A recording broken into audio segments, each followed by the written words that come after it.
maksud namanya itu ya, Ahmad Riyadi Mawardi, oke? Nah, yang mana daerah Ya, abdomen, Ahmad? menurut saya daerah abdomen itu eh, dimulai dari tulang os koste terakhir hingga os pelvis, Dok. Oke. Oke, jadi lebih tepatnya adalah pembatas. Apa pembatasnya? Yang koste terakhir dengan abdomen? Tapi Dok, diafragma, Dok. Ya, jadi pembatasnya itu adalah diafragma. Pokoknya dari diafragma ke atas itu berarti daerah toraks, diafragma ke bawah sampai pelvis pokoknya ya. Sampai pelvis itu semua adalah daerah abdomen. Jadi kurang lebih daerah abdomen itu adalah daerah yang eh, sangat besar ya, hampir sepertiga, dua per, ya, dua per, ya sepertiga ya, dua per tiga lah bagian tubuh kita itu adalah di abdomen dan banyak organ-organ vital di situ ya. Selain jantung dan paru-paru ya, semuanya di daerah abdomen. Mulai dari hati, ginjal, limpa, usus, lambung dan lain sebagainya semuanya di organ abdomen, di daerah abdomen. Jadi sebegitu pentingnya kalian tahu interpretasi daerah abdomen karena memang di situ semua organ vital ya, kecuali jantung dan juga paru-paru semua berada di daerah abdomen. Nah, em,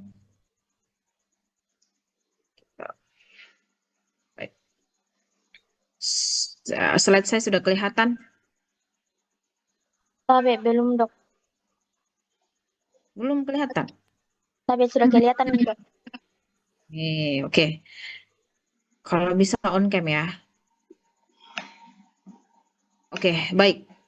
Jadi pemeriksaan X-ray itu uh, adalah salah satu alat diagnosis ya untuk menunjang kita mengarahkan hasil hasil pemeriksaan fisik kemudian ditunjang dengan pemeriksaan X-ray untuk menentukan kira-kira pasien kita ini sakitnya apa.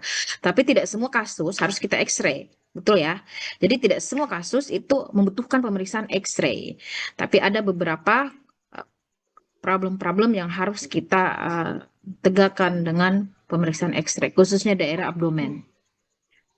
Biasanya indikasinya kalau terjadi muntah diare. Tapi tidak semua muntah dan diare harus X-ray ya. Nanti nanti saya jelaskan muntah yang seperti apa, kemudian nyeri abdomen, kemudian hematuria, kemudian kalau ada distensi atau misalnya kita curiga ada benda asing pada lambung, kemudian kalau misalnya tenesmus atau misalnya pasien kita merasa kesakitan ketika dia melakukan defekasi atau buang air besar. Jadi muntah yang seperti apa, diare yang seperti apa. Kita memerlukan pemeriksaan X-ray kalau misalnya kita temukan muntah yang berdarah dan itu darah segar. Kemudian diare yang misalnya kita temukan diare yang berdarah dan darah segar. Kemudian kalau misalnya nyeri abdomennya berlangsung tiba-tiba, kemudian tidak mengindikasikan misalnya penyakit yang sifatnya infeksius, termasuk pada tanda klinis muntah ataupun diare. Karena kan muntah ini adalah tanda klinis umum ya, sangat umum sekali.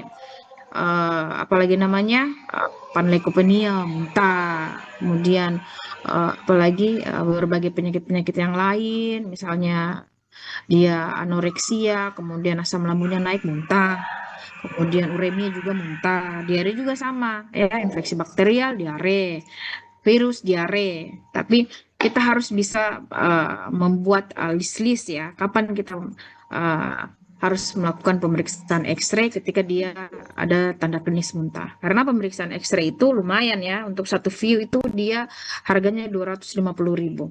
Jadi kalau misalnya kita membutuhkan dua view ya kurang lebih 500.000 yang dikeluarkan hanya untuk apalagi namanya membaca atau melihat gambaran X-ray-nya. Jadi kita sebagai dokter harus betul-betul bijak ya untuk memberikan advice ke klien kita. Jadi tidak perlu kita lakukan pemeriksaan yang kita rasa memang tidak perlu seperti itu. Kemudian beberapa tanda klinis yang lain ya yang membutuhkan pemeriksaan X-ray. Tapi em, kalau kalian misalnya sudah melewati berbagai fase, kemudian sudah praktisi, biasanya insya Allah kalian sudah tahu kapan kalian harus melakukan X-ray. Intinya untuk daerah abdomen kurang lebih tanda klinisnya seperti ini. Ya.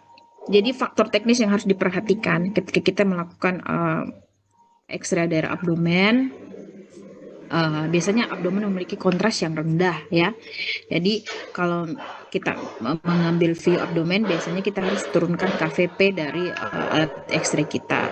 Kemudian untuk daerah abdomen, karena dia sangat berdekatan dengan daerah toraks ya, untuk mengambil view organ dalam kondisi yang terbaik itu pada saat pasien dia dalam kondisi ekspirasi. Jadi karena kalau inspirasi, tahu ya, inspirasi dan ekspirasi. Apa bedanya inspirasi sama ekspirasi?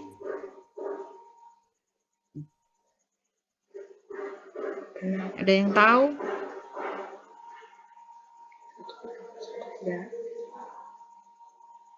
Tapi dok, izin menjawab dok. Ya, atas nama siapa? Tapi dok, perkenalkan nama saya Elsa Panggalo dengan akhiran NIM 012 dok. Jadi Elsa, kalau siapa? untuk Elsa Panggalo? tapi iya Elsa Panggalo dok. Oke. Eh, Ekspirasi itu mana? Inspirasi itu ya. yang mana? Tapi kalau inspirasi itu dok, dia udaranya masuk ke dalam paru-paru, terus dia diafragmanya itu dia berkontraksi sehingga rongga dadanya itu dia membesar sehingga tekanannya dalam paru-paru itu dia menurun sehingga udara itu bisa masuk ke dalam dok. Terus kalau ekspirasi dia udaranya itu keluar dari paru-paru sehingga diafragmanya itu berrelaksasi, kemudian rongga dadanya itu dia mengecil sehingga tekanan dalam paru-parunya itu meningkat sehingga itu udara bisa keluar dari paru-paru dok. Oke, terima kasih ya. Jadi sudah benar yang dijelaskan sama Elsa ya. Jadi ketika dia inspirasi,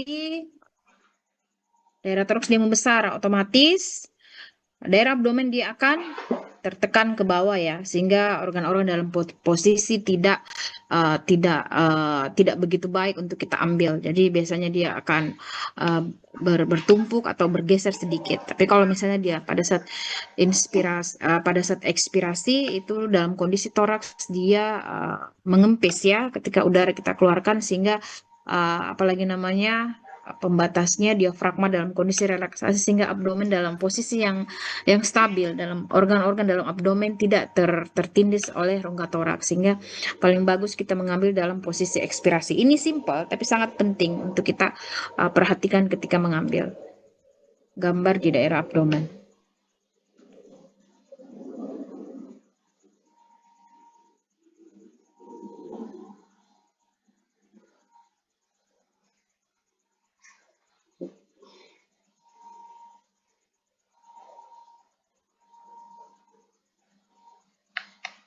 Oke, untuk posisi hewan itu untuk abdomen ini bisa kita mengambil dua view ya untuk bisa menegakkan diagnosa kita secara lebih baik, bisa ventrodorsal dan juga view right lateral ya. Jadi posisi hewannya paling bagus memang dua view. Sebentar di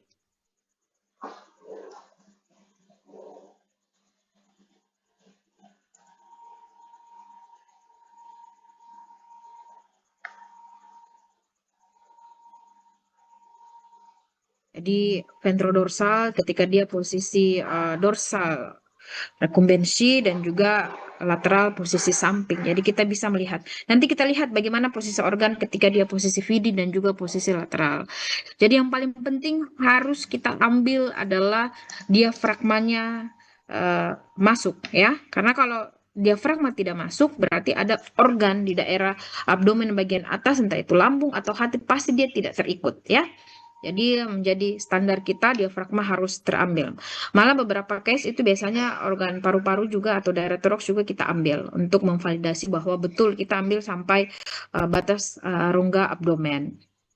Untuk memudahkan kita juga melihat posisi organnya, biasanya kaki depan kita akan tarik ke kranial. Karena kalau tidak, dia dalam posisi misalnya rileks, biasanya kaki depan juga akan menutupi separuh daerah abdomen. Jadi kaki depan ditarik ke kranial ke depan, kaki belakang ditarik ke belakang.